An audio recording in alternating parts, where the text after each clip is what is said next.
Hi, everybody. Today we're going to do transformations of quadratic functions. And I usually like to teach this in a more general way. But what I'm going to do is I'm going to specifically address how to write functions based on a left, right, up, or down transformation, also reflections. But there is another way of looking at it, and we'll be doing that soon. But anyway, we'll see how far they go with these. So this first one says we want a translation of 1 unit down. That means we're going to be going through 0, -1. And a good way to think of this is as a y-intercept. So if you think about it, you're taking this x squared, and this is a standard parabola, and you're moving it down 1 to go through 0, -1. And one way to think of this is that the y's are being affected. And so in order to change all the y values, subtract 1, you have to take x squared and you have to subtract 1 because this is y. And this will change all your y values by a -1. I know that's way more than you needed because it's pretty obvious that it's going to be x squared -1. If you were going to go up 10, you would go plus 10. If you were going to go down 6, you'd say -6, and so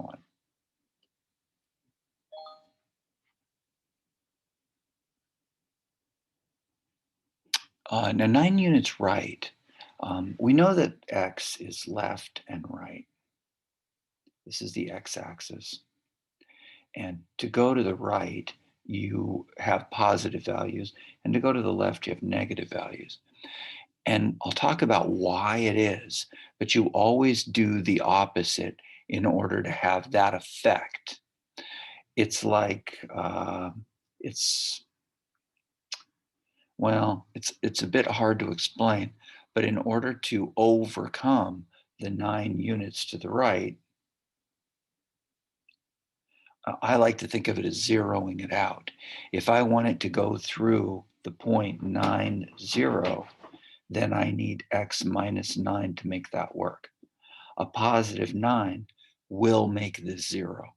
And making zeros is what we like to do, or zero things in.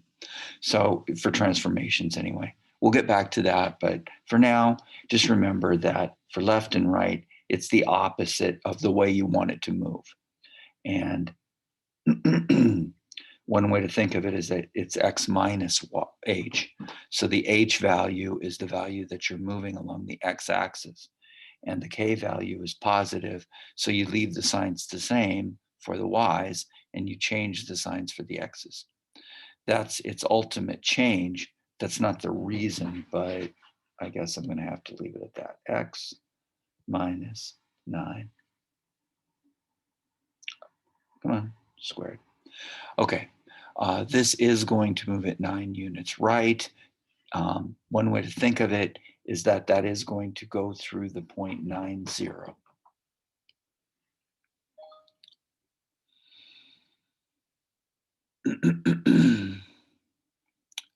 This time we want a reflection across the x-axis. So what we want to do is this is our x-axis, and we want to change the signs of all the y values. That's really what we're doing. And if you have a standard parabola and you flip it over the x-axis or reflect it, it's going to go down, isn't it? And this is changing the sign of y. Well, it just so happens that y is x squared. So we're talking about negative x squared.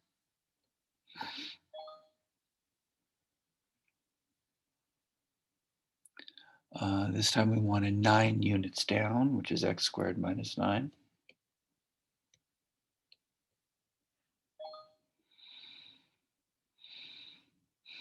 This time we want a 5 units up, which is x squared plus 5.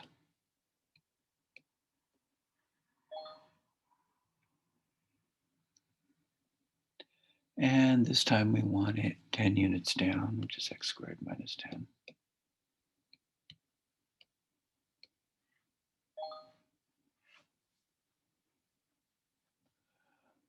This time we want 7 units up, which is x squared plus 7.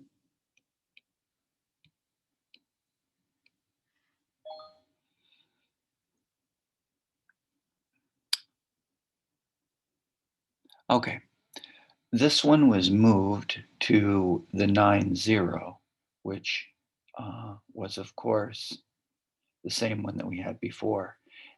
This is moving it to the right 9. Um, like I said, it's hard to explain exactly why, but we need an x minus 9 to make up for that. So this is our equation, x minus 9 squared, just like before.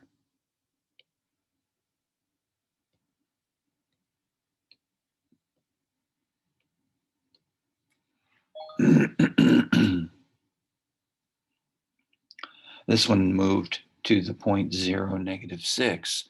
And one way to think of it is that you're taking x minus h, where h is -6 in this case, squared. Of course, the plus k is 0 because k is 0. And so this is your y value. All I'm doing is substituting in this vertex, which is at -6, 0, into hk.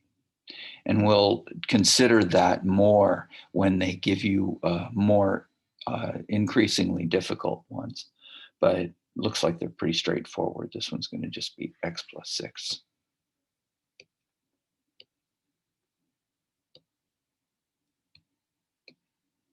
squared.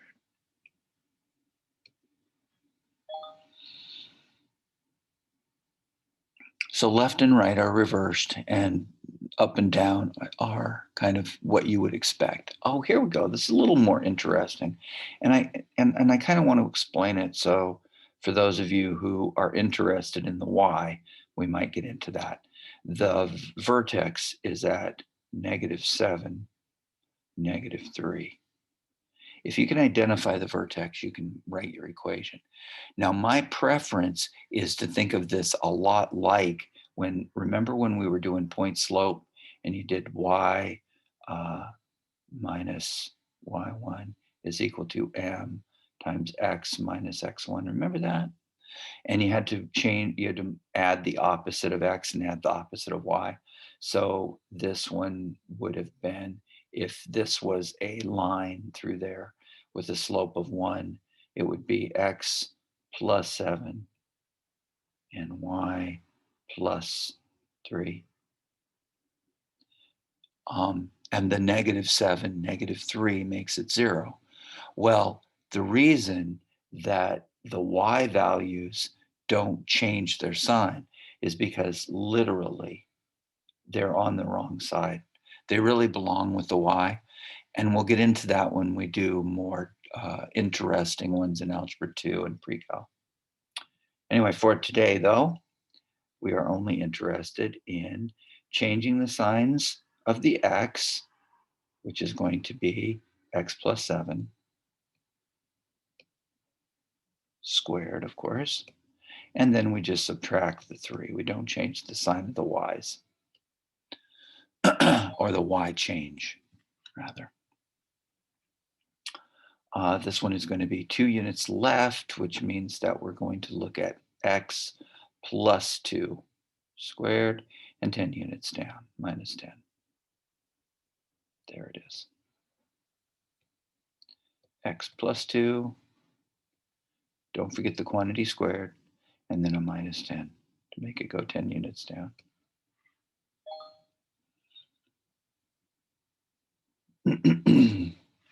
This one is -8, 8. Very easy to make an error on that one. That's my vertex right there. So we're looking at y equals, we want to have the opposite of the x plus 8 squared plus 8. Now, one thing you can think of is that if I want to zero out my x, I need an x plus 8. And if I put a -8 in for this, it makes this all 0, and I need y to be equal to 8. So hopefully it's clear why that's the case, why we have the -h and the plus k. X plus 8 squared plus 8.